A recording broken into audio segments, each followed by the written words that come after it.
الحمد لله نحمده ونستعينه ونؤمن به ونتوكل عليه ونعوذ بالله من شرور أنفسنا ومن سيئات أعمالنا من يهده الله فلا مضل له ومن يضلل فلا هادي له ونشهد أن لا إله إلا الله ونشهد أن محمدًا عبده ورسوله أرسله بالهدى ودين الحق ليظهره على الدين كله ولو كره المشركون اللهم صل على محمد وعلى آل محمد كما صليت على إبراهيم وعلى آل إبراهيم إنك حميد مجيد اللهم بارك على محمد وعلى آل محمد كما باركت على إبراهيم وعلى آل إبراهيم إنك حميد مجيد أما بعد فإن خير الكلام كلام الله وخير السنن سنن محمد صلى الله عليه وسلم وشر الأمور محدثاتها وكل محدثة بدعة وكل بدعة ضلالة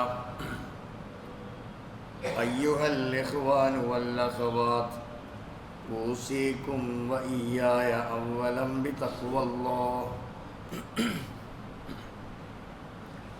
أعوذ بالله من الشيطان الرجيم بسم الله الرحمن الرحيم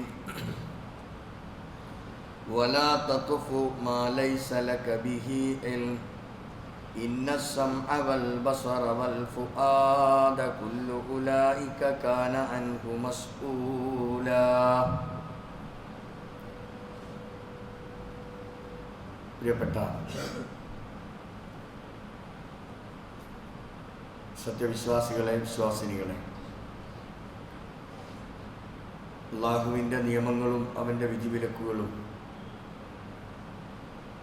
ജീവിതത്തിൻ്റെ എല്ലാ ഓരോ ഘട്ടങ്ങളിലും കൃത്യമായി പാലിച്ചുകൊണ്ട് പരമാവധി മുഅ്മിനുകളായി മുത്തഖികളായി ജീവിക്കണേ എന്ന് എല്ലാവരോടും ഉപദേശിക്കുകയാണ്. ഓരോ ദിവസവും നാം പുതിയ പുതിയ പല വാർത്തകളും കേട്ടുകൊണ്ടാണ് നമ്മൾ പ്രഭാതത്തെ സ്വീകരിക്കാറുള്ളത്. എല്ലാ രംഗത്തും പുതിയ പുതിയ വിഷയങ്ങൾ രൂപപ്പെട്ടു വരാറുണ്ട്. മതരംഗത്താണെങ്കിലും സാമൂഹിക രംഗത്താണെങ്കിലും രാഷ്ട്രീയ രംഗത്തെക്കുറിച്ച് പ്രത്യേകിച്ച് പറയേണ്ടതില്ല. അതേപോലെ തന്നെ വ്യക്തിപരമായും കുടുംബപരമായും ഒക്കെയുള്ള പല വിധത്തിലുള്ള പ്രശ്നങ്ങൾ ഓരോ ദിവസവും പുതിയ പുതിയ അപ്ഡേഷനുകൾ നമ്മൾ അറിയുന്നുണ്ട്.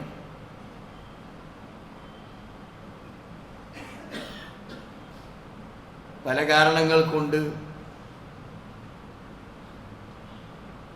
ഓരോ രംഗവും കൃത്യമായ തകർച്ചകളെ നേരിട്ടുകൊണ്ടിരിക്കുകയാണ്.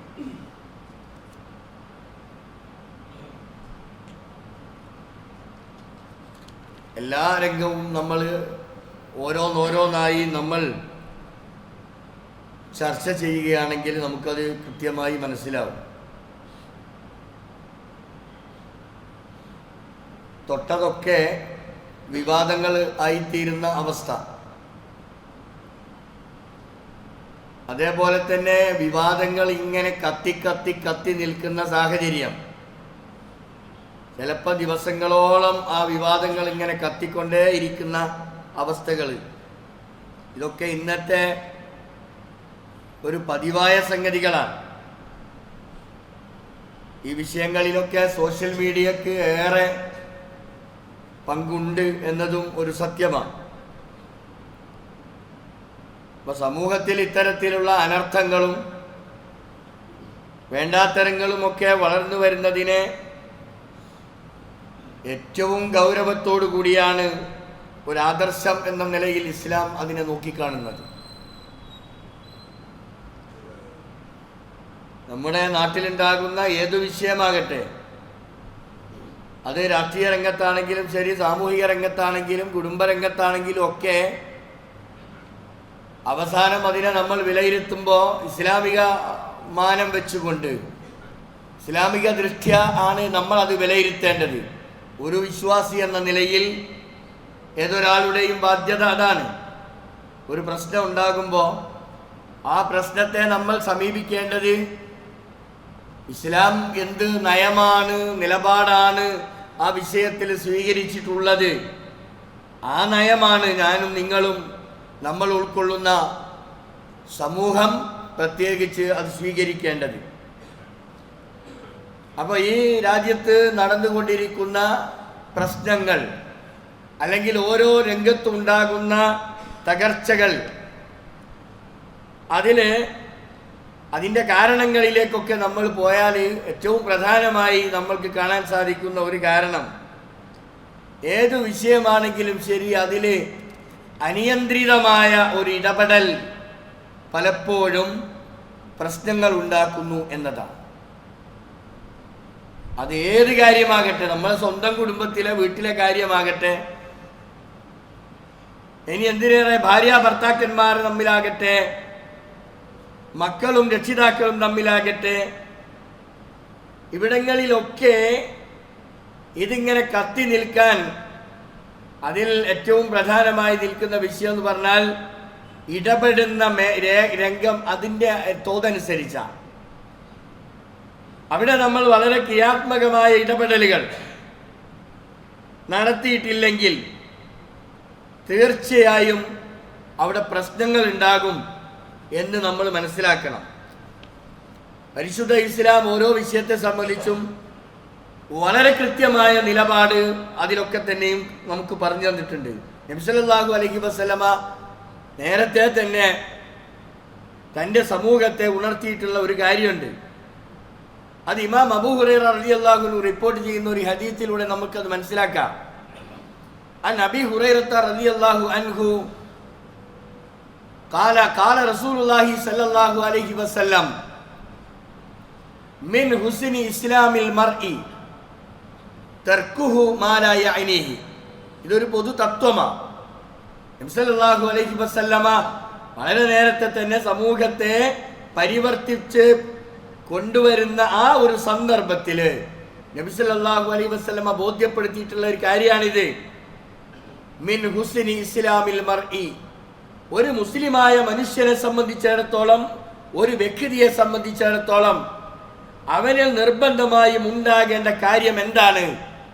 തർക്കുഹു മാ ലാ യഅനിഹി, അവൻ ഇടപെടാൻ പാടില്ലാത്ത വിഷയങ്ങളിൽ, ആവശ്യമില്ലാത്ത കാര്യങ്ങളിൽ അവൻ ഒരു നിലക്കും ഇടപെടാൻ പാടില്ല. ഉപേക്ഷിക്കേണ്ടത് അവൻ ഉപേക്ഷിച്ചിരിക്കണം എന്നത് ഇസ്ലാം നൽകിയിട്ടുള്ള ഒരു പൊതു തത്വമാണ്. ഇതാണ് ഞാൻ സൂചിപ്പിച്ചത്. നമ്മുടെ രാജ്യത്ത് ഉണ്ടാകുന്ന തകർച്ചകൾ, ഏത് രംഗത്തുള്ള തകർച്ചകളാണെങ്കിലും അതിനെക്കുറിച്ചൊരു പഠനത്തിന് നമ്മൾ വിധേയമാക്കിയാൽ നമുക്ക് ബോധ്യപ്പെടുന്ന ഒന്നാമത്തെ കാര്യം അവിടങ്ങളിലൊക്കെയുള്ള അനിയന്ത്രിതമായ, നിയന്ത്രണമില്ലാത്ത ഇടപെടലുകളാണ് എന്ന് മനസ്സിലാകും.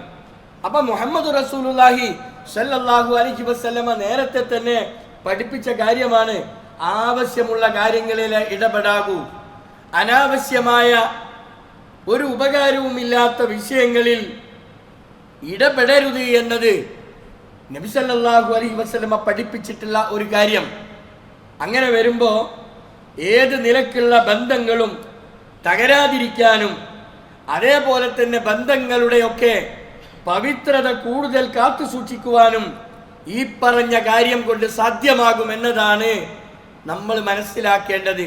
വളരെ ലളിതമാണ്, കാര്യം വളരെ കൃത്യമാണ്. നബി സല്ലല്ലാഹു അലൈഹി വസല്ലമയുടെ ഈ കൽപ്പന നമ്മൾ അംഗീകരിച്ചാൽ നമ്മൾ ഇന്ന് അനുഭവിച്ചു കൊണ്ടിരിക്കുന്ന ഒട്ടുമുക്കാൽ പ്രശ്നങ്ങളുടെയും കാതലായ വിഷയം ഇത് തന്നെയാണ്. നമ്മൾ ഇടപെടേണ്ട മേഖലകളിലെ നമ്മൾ ഇടപെടാകൂ.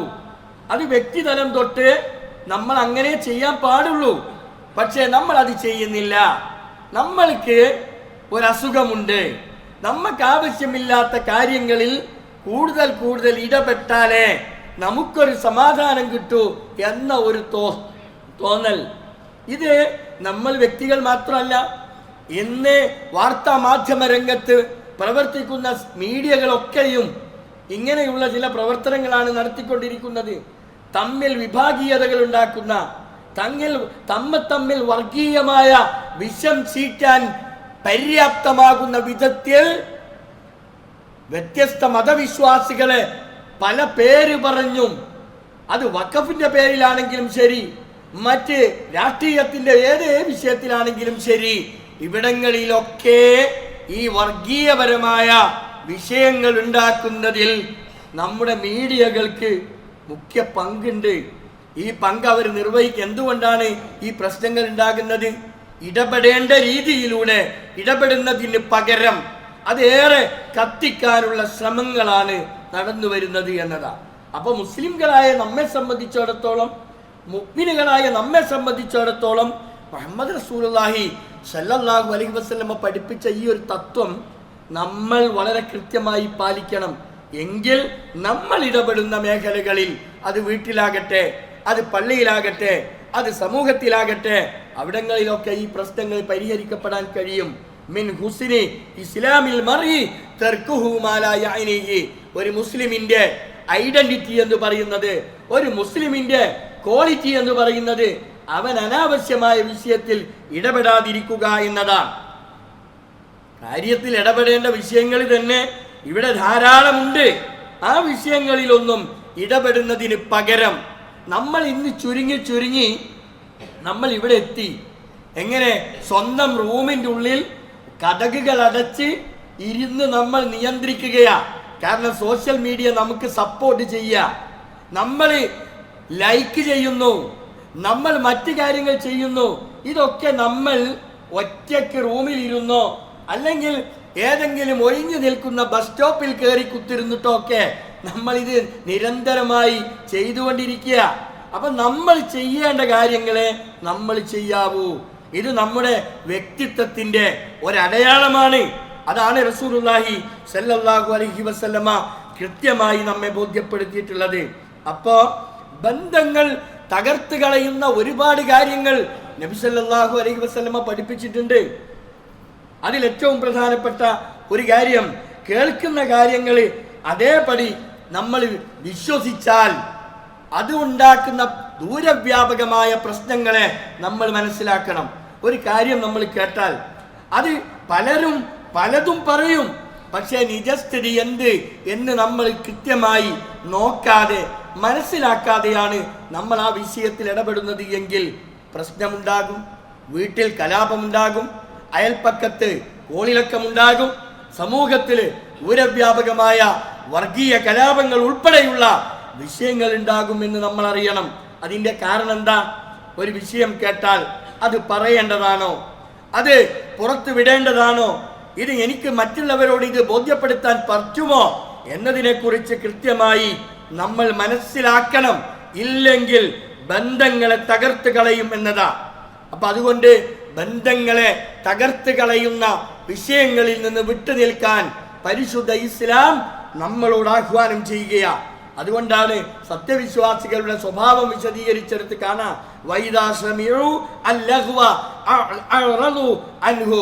സത്യവിശ്വാസികൾ വേണ്ടാത്ത വിഷയങ്ങൾ കേട്ടാൽ അവിടെ നിൽക്കൂല, അവരതിൽ നിന്നും പിന്തിരിഞ്ഞു പോകും.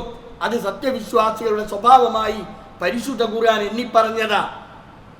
അപ്പോ ആവശ്യമുള്ള കാര്യങ്ങളിൽ ഇടപെടുകയും അനാവശ്യമായ കാര്യങ്ങളിൽ നിന്ന് വിട്ടുനിൽക്കുകയും ചെയ്യുക എന്നതാണ് ഒരു സത്യവിശ്വാസിയെ സംബന്ധിച്ചിടത്തോളം ഏറ്റവും കരണീയമായിട്ടുള്ളത്.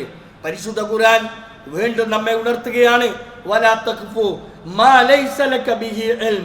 നിനക്ക് അറിയാത്തത്, നിനക്ക് കൃത്യമായി ഒരു വിഷയത്തിന്റെ നിജസ്ഥിതി അറിയാതിരിക്കുമ്പോൾ നീ ഒരിക്കലും അതിനെക്കുറിച്ച് അഭിപ്രായം പറയരുത്. കാരണം ഇന്ന സംഅ വൽ ബസറ വൽ ഫുആദ കുല്ലു ഉലൈക അൻഹു കാന അൻഹു മസ്ഊല. എത്ര കൃത്യമാണ് ഖുർആന്റെ കൽപ്പന. നിങ്ങൾ ഒരു കാര്യവും കൃത്യമായ വിവരങ്ങൾ ശേഖരിക്കാതെ അറിയാതെ നിങ്ങൾ സംസാരിക്കാൻ പാടില്ല എന്ന് പറയുമ്പോൾ എന്തുകൊണ്ടാണത്? ഇന്ന സംഅ കേൾവി, നമ്മുടെ കാതുകൾ, വൽ ബസറ നമ്മുടെ കണ്ണുകൾ കാഴ്ച, വൽ ഫുആദ നമ്മുടെ ഹൃദയം, അതെല്ലാം കുല്ലു ഉലൈക കാന അൻഹു മസ്ഊല നാളെ ഖിയാമത്ത് നാളിൽ അത് ചോദ്യം ചെയ്യപ്പെടുമെന്നതാണ്. അപ്പം നമ്മൾ വളരെയധികം ആലോചിക്കണം. ഞാനൊരു കാര്യം പറഞ്ഞാൽ അതെന്തുമാത്രം വിഷയങ്ങൾ ഉണ്ടാകുമെന്നതിനെ കുറിച്ച് നമ്മൾ ആലോചിക്കാതെ ചിന്തിക്കാതെ നമ്മൾ പറഞ്ഞാൽ എന്തൊക്കെയാ സംഭവിക്കുക? അത് നമ്മൾ ആലോചിക്കേണ്ടത് എന്താ? ഞാൻ പറഞ്ഞാൽ നാളെ ചോദ്യം ചെയ്യപ്പെടുമല്ലോ എന്ന ചിന്തയായിരിക്കണം ഏതൊരു വിശ്വാസിക്കും ഉണ്ടാകേണ്ടത്. അതുകൊണ്ട് പരിശുദ്ധ ഖുർആൻ മുഹമ്മദ് റസൂലുള്ളാഹി സ്വല്ലല്ലാഹു അലൈഹി വസല്ലമ വളരെ കൃത്യമായി വിഷയത്തെ സംബന്ധിച്ച് നമുക്ക് പറഞ്ഞു തന്നിട്ടുണ്ട്. വീണ്ടും റസൂലുള്ളാഹ് തന്റെ അനുയായികളെ ഓർമ്മപ്പെടുത്തിയത് ഖാല നബിയു സ്വല്ലല്ലാഹു അലൈഹി വസല്ലം കഫാ ബിൽ മർഇ കദിബൻ അൻ യുഹ്ദിസ കുല്ലു മാ സമിയ. കേട്ടതെല്ലാം വിളിച്ചു പറയുന്ന, കേട്ടതെല്ലാം സോഷ്യൽ മീഡിയയിലൂടെ നമ്മൾ അങ്ങ് എഴുതിവിടുന്ന, അത്തരം നമ്മൾ വോയിസ് ആയോ നമ്മൾ മെസ്സേജ് ആയോ കൊടുക്കുന്ന ഏത് സന്ദേശമാണെങ്കിലും ശരി, അത് കേട്ടതിനനുസരിച്ചാണ് നമ്മൾ ചെയ്യുന്നതെങ്കിൽ ഒരു മനുഷ്യനെ സംബന്ധിച്ചിടത്തോളം അവനൊരു കള്ളനാകാൻ അത് മാത്രം മതി എന്നാണ് റസൂലുള്ളാഹി സ്വല്ലല്ലാഹു അലൈഹി വസല്ലമ നമ്മെ ബോധ്യപ്പെട്ടിട്ടുള്ളത്. ഇങ്ങനെ കളവ് പ്രചരിപ്പിക്കുന്ന അല്ലെങ്കിൽ ഇല്ലാ കഥകൾ പറയുന്ന, നിജസ്ഥിതി അറിയാതെ പറയുന്നവന്റെ പേര് കള്ളൻ എന്നാണ് നാളെ അവന്റെ ബുക്കിൽ, അവന്റെ രേഖയിൽ അവനെ ഇന്നഹു കദ്ദാബ് എന്ന് രേഖപ്പെടുത്തി വെക്കുമെന്ന് ഹദീസ് നമ്മെ ബോധ്യപ്പെടുത്തിയിട്ടുണ്ട്. പ്രവാചകൻ സല്ലല്ലാഹു അലൈഹി വസല്ലമ വളരെ ഗൗരവത്തോടു കൂടിയാണ് ഈ കാര്യം നമ്മെ ബോധ്യപ്പെടുത്തിയത്. പരിശുദ്ധ ഖുർആൻ വീണ്ടും സത്യവിശ്വാസികളെ ഓർമ്മപ്പെടുത്തുന്നത് യാ അയ്യുഹല്ലദീന ആമനു, ഏ സത്യവിശ്വാസികളെ, ഇൻ ജാഅകും ഫാസിഖും ബിനബയിൻ, നിങ്ങളുടെ പക്കൽ ഒരു ഫാസിക്കായ മനുഷ്യൻ, നാട്ടിൽ മോശമായ പ്രവർത്തനം ചെയ്യുന്ന ഒരു വ്യക്തി നിങ്ങളുടെ അടുത്ത് ഒരു വാർത്തയുമായി വന്നാൽ ഫതബയ്യനു, നിങ്ങൾ അതൊന്ന് ചിക്കി നോക്കണം, നിങ്ങൾ അതൊരു അന്വേഷണത്തിന് വിധേയമാക്കണം, ചർവണം നടത്തണം. അതിന്റെ വിഷയം എന്താണ്? ആ പറഞ്ഞത് സത്യമാണോ? ആ പറഞ്ഞതിൽ വല്ല കഴമ്പുമുണ്ടോ എന്നതിനെ കുറിച്ച് കൃത്യമായി പഠിക്കാതെ മനസ്സിലാക്കാതെ നിങ്ങളത് വിളിച്ചു പറയരുത്, നിങ്ങളത് മെസ്സേജ് ആക്കരുത് എന്ന് ഖുർആനാണ് പറയുന്നത്. ഏതെങ്കിലും ഒരു തമ്മാടി ബിനബയിൻ ഒരു വാർത്തയുമായി, ഒരു വർത്താന്തവുമായി, ഒരു വർത്തമാനവുമായി നിങ്ങളെ സമീപിച്ചാൽ ഫതബയ്യനു, നിങ്ങൾ അത് കൃത്യമായി അന്വേഷിക്കണം. ഇത് ഒരു വിശ്വാസിയുടെ ബാധ്യതയാണ്. അതാണ് ഏറ്റവും പ്രധാനമായും നമ്മൾ ചിന്തിക്കേണ്ടതും മനസ്സിലാക്കേണ്ടതും. രണ്ടാമതായി നമ്മൾ മനസ്സിലാക്കേണ്ടത് സംശയാസ്പദമായ, സംശയങ്ങൾക്ക് ഇടം വരുത്തുന്ന സാഹചര്യം നമ്മൾ ഉണ്ടാക്കരുത്. കലാപം ഉണ്ടാകാൻ വേറെ ഒന്നും വേണ്ട. സംശയാസ്പദമായ കാര്യങ്ങൾ അത് നമ്മളാൽ ഒരിക്കലും അതിനുള്ള ഒരു സാഹചര്യം നമ്മൾ ഉണ്ടാക്കരുത്. ഇപ്പൊ ഒരു സ്വകാര്യം പറയുമ്പോൾ പോലും നമ്മൾ ശ്രദ്ധിച്ചിട്ടില്ലെങ്കിൽ അത് അങ്ങേയറ്റം അപകടമുണ്ടാക്കുമെന്നതാണ്. 2-3 ആളുകൾ ഉള്ളപ്പോ 2 ആളുകൾ സ്വകാര്യം പറയരുത് എന്ന് റസൂലുള്ളാഹി സ്വല്ലല്ലാഹു അലൈഹി വസല്ലമ നിർദ്ദേശിച്ചത് എന്താ?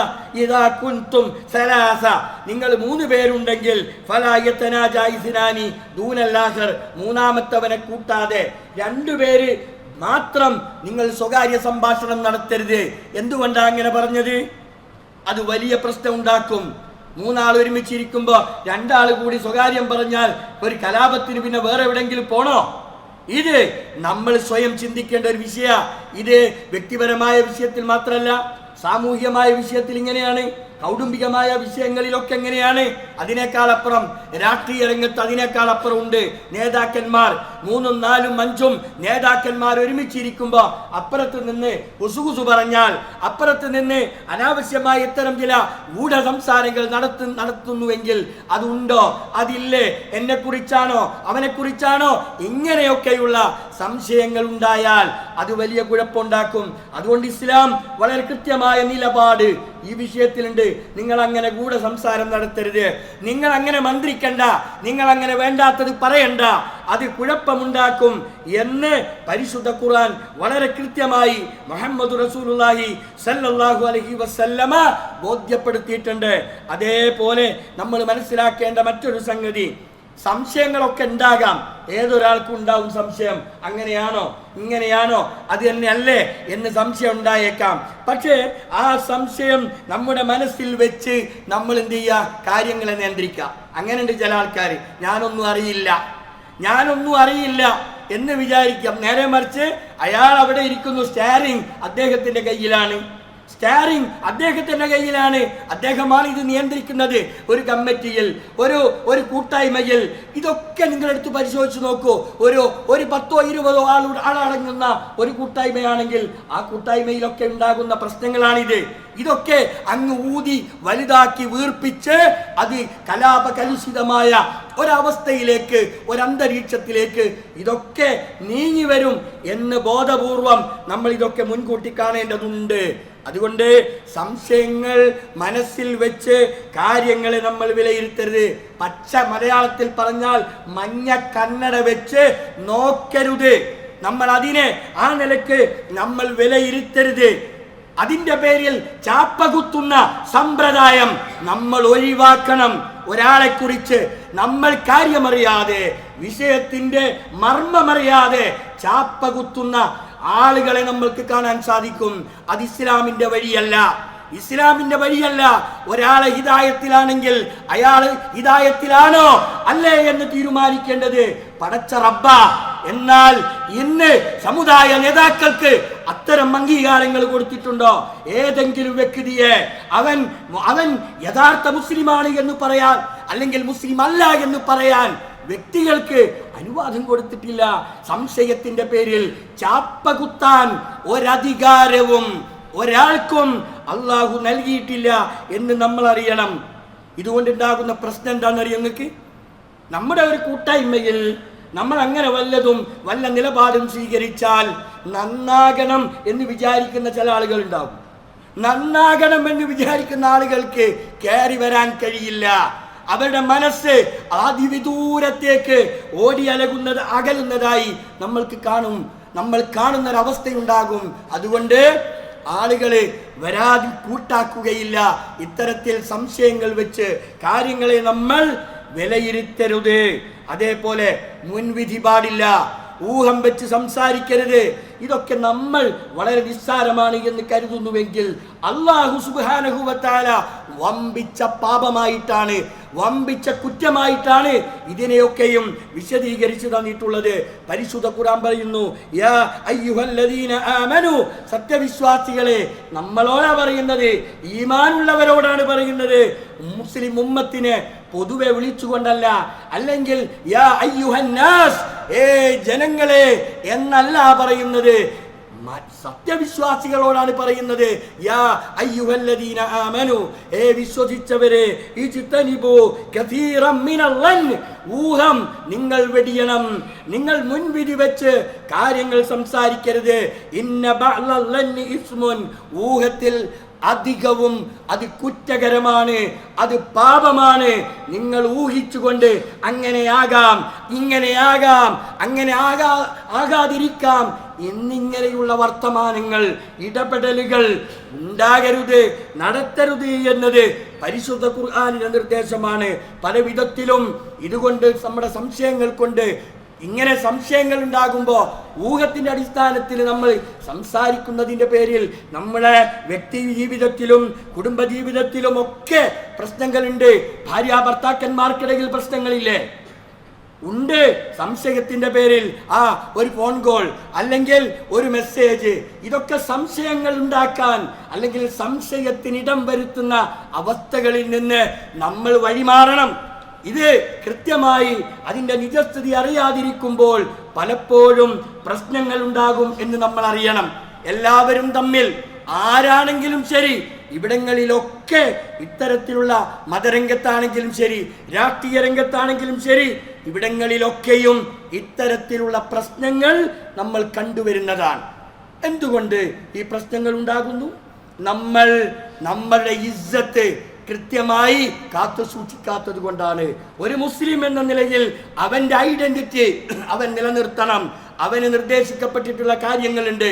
ആ കാര്യങ്ങളെ വളരെ കൃത്യമായി മനസ്സിലാക്കുന്നതോടൊപ്പം അത് സ്വന്തം ജീവിതത്തിൽ കൃത്യമായി പാലിക്കാൻ അവൻ ബാധ്യസ്ഥനാണ്. അതുകൊണ്ട് ആ ഒരു നിലപാടോടുകൂടിയാണ് ഒരു മനുഷ്യൻ ജീവിക്കുന്നത് എങ്കിൽ ഒരു പ്രശ്നം ഉണ്ടാകൂല. വീട്ടിൽ സ്വസ്ഥമാണ്, സമൂഹത്തിൽ സമാധാന അന്തരീക്ഷം ഉണ്ടാകും. ഇതൊക്കെ മനസ്സിലാക്കിയിട്ടാണ് ഒരു വിശ്വാസി ജീവിക്കേണ്ടത്. അള്ളാഹു നമ്മെ അനുഗ്രഹിക്കുമാറാവട്ടെ.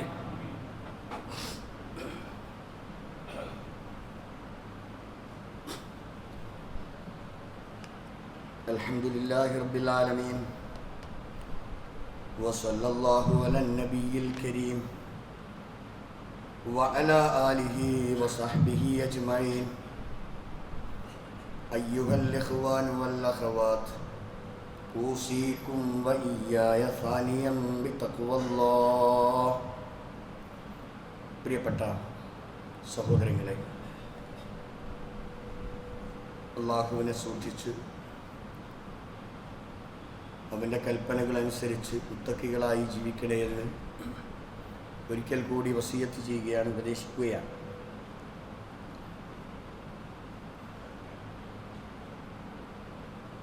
ചില പരിഹാര മാർഗങ്ങൾ കൂടി നമ്മൾ മനസ്സിലാക്കേണ്ടതുണ്ട്. ഒരു സത്യവിശ്വാസിയായ മനുഷ്യൻ അവൻ്റെ ജീവിതം തികച്ചും ഇസ്ലാമിക അധിഷ്ഠിതമായിരിക്കുക എന്നത് നിർബന്ധമാണ്. ഒരു മുസ്ലിം മറ്റൊരു മുസ്ലിമിനെ കാണുമ്പോൾ അവൻ പാലിക്കേണ്ട മര്യാദകൾ എത്രയോ ഉണ്ട്. ഏറ്റവും പ്രധാനമായി സലാം പറയണം എന്നതാണ്. മഞ്ഞുരുകാൻ, തമ്മിൽ എന്തെങ്കിലും ഒരു പ്രശ്നം ഉണ്ടെങ്കിൽ പോലും ആ മഞ്ഞ് കട്ട ഉരുകാൻ ആ ഒരു സലാം കൊണ്ട് സാധ്യമാണ്. അതുകൊണ്ടാണ് ഇസ്ലാം ഒരു മുസ്ലിം മറ്റൊരു മുസ്ലിമിനെ കണ്ടുമുട്ടുമ്പോൾ സലാം പറയണം എന്ന് പഠിപ്പിച്ചത്. അതേപോലെ തന്നെ പുഞ്ചിരിക്കുന്നത് പുണ്യമാണ് എന്ന് പഠിപ്പിച്ച ഒരു മതമാണ് ഇസ്ലാം. വേറെ ഒരു മതമോ ഒരു ദർശനമോ ഇങ്ങനെ പുഞ്ചിരിക്കുന്നത് പുണ്യമാണെന്ന് പഠിപ്പിച്ചിട്ടില്ല. ആത്മാർത്ഥമായ പുഞ്ചിരിയാണ് ഒരു വിശ്വാസിയിൽ നിന്നുണ്ടാകേണ്ടത്.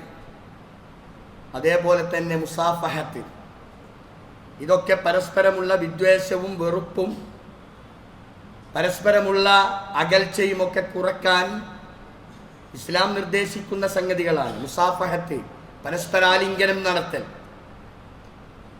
ഇതൊക്കെ നമ്മൾ ചെയ്യാൻ നമ്മൾ തയ്യാറാണെങ്കിൽ ദുനിയാവിൽ വളരെ സമാധാനം ഉണ്ടാകും,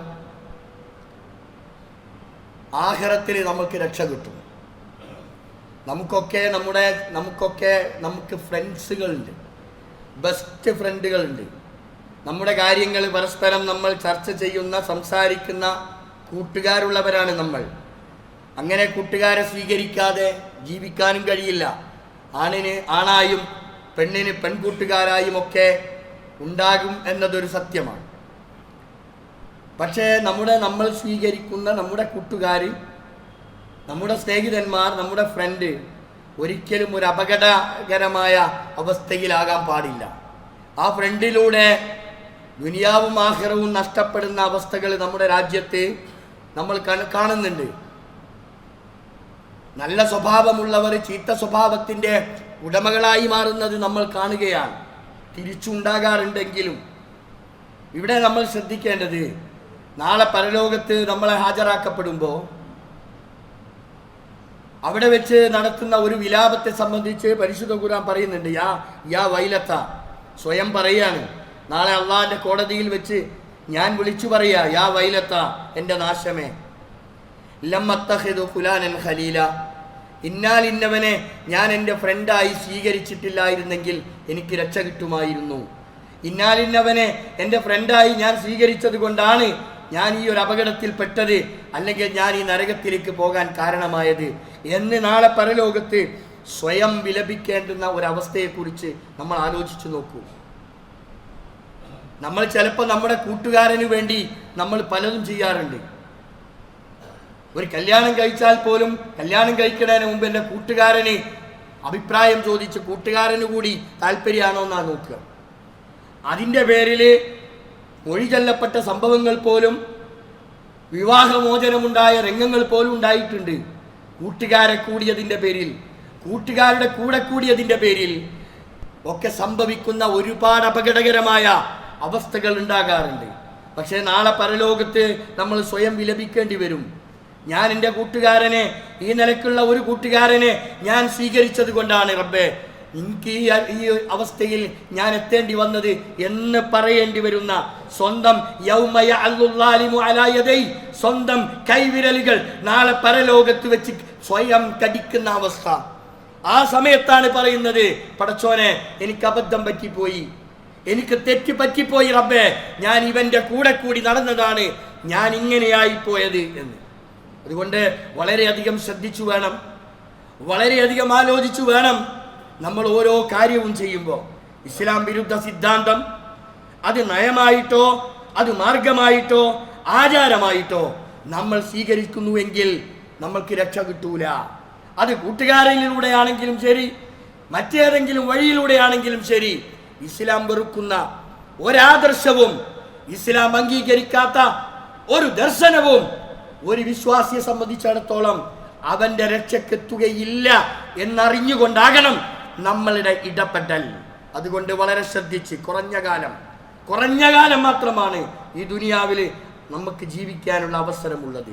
അതുകൊണ്ട് ആ ഉള്ള കാലം വളരെയധികം ശ്രദ്ധിച്ചുകൊണ്ട് അള്ളാഹുവിൻ്റെ നിയമങ്ങൾക്ക് വിധേയമായി റസൂലുള്ളാഹി സല്ലല്ലാഹു അലൈഹി വസല്ലമയുടെ സുന്നത്ത് കൃത്യമായി ജീവിതത്തിൽ പകർത്തി ഒരു മുവഹിദായി, ശിർക്ക് ഒരു നിലക്കും നമ്മുടെ ജീവിതത്തിലേക്ക് കടന്നു വരാത്ത വിധം ഒരു മുവഹിദായി ജീവിച്ച്, മുവഹിദായി ലാ ഇലാഹ ഇല്ലല്ലാഹ് എന്ന കലിമത്ത് ഉച്ചരിച്ചുകൊണ്ട് ഈ ലോകത്തോട് വിട പറയണം. അത് നമ്മുടെ നിർബന്ധമാണ്. അതിനുവേണ്ടിയാകണം നമ്മുടെ എല്ലാ പ്രവർത്തനങ്ങളും. അള്ളാഹു നമ്മെ അനുഗ്രഹിക്കുമാറാവട്ടെ. ജീവിതത്തിൽ വന്നു പോയിട്ടുള്ള തെറ്റുകുറ്റങ്ങളൊക്കെ അള്ളാഹു തആല വിട്ടു പുറത്ത് മാപ്പാക്കി തരുമാറാവട്ടെ. ഒരുപാട് നന്മകൾ ചെയ്യാനും നന്മകളുടെ കൂടെ നിൽക്കാനും അള്ളാഹു തആല തൗഫീഖ് നൽകി അനുഗ്രഹിക്കുമാറാവട്ടെ. നമ്മുടെ കൂട്ടത്തിൽ രോഗികളായി കിടക്കുന്ന അനേകം ആളുകൾ വീടുകളിലും ആശുപത്രികളിലുമൊക്കെ ഉണ്ട്. പള്ളിയിൽ തന്നെ ഇപ്പോൾ വന്ന് ഇവിടെ ഇരിക്കുന്ന ആളുകളിൽ തന്നെ പലർക്കും പല വിധത്തിലുള്ള അസുഖബാധിതരാണ്. അള്ളാഹു തആല അവരുടെ രോഗങ്ങൾക്കൊക്കെ ശിഫ നൽകി അനുഗ്രഹിക്കുമാറാവട്ടെ. നമ്മിൽ നിന്ന് മരണപ്പെട്ടു പോയിട്ടുള്ള എത്ര ആളുകൾ, നമ്മുടെ ബന്ധുമിത്രാദികൾ, സ്നേഹിതന്മാർ, മാതാപിതാക്കൾ, എല്ലാവർക്കും അള്ളാഹു തആല മഗ്ഫിറത്തും മർഹമത്തും നൽകി അവരെ അനുഗ്രഹിക്കുമാറാവട്ടെ. നാളെ ജന്നാത്തുൽ ഫിർദൗസിൽ അവരെയും നമ്മെയും അള്ളാഹു ഒരുമിച്ച് കൂട്ടുമാറാവട്ടെ. اللهم اغفر للمؤمنين والمؤمنات والمسلمين والمسلمات الأحياء منهم والأموات إنك مجيب الدعوات ويا قاضي الحاجات ربنا اغفر لنا ولإخواننا الذين سبقونا بالإيمان فلا تجعل في قلوبنا غلا للذين آمنوا ربنا إنك رؤوف رحيم اللهم أجرنا من النار اللهم أجرنا من النار اللهم اجعلنا من المسلمين واجعلنا من المتقين واجعلنا من المخلصين اللهم مقلب القلوب ثبت قلوبنا على دينك اللهم مصرف القلوب صرف قلوبنا على طاعتك ربنا آتنا في الدنيا حسنة وفي الآخرة حسنة وقنا عذاب النار.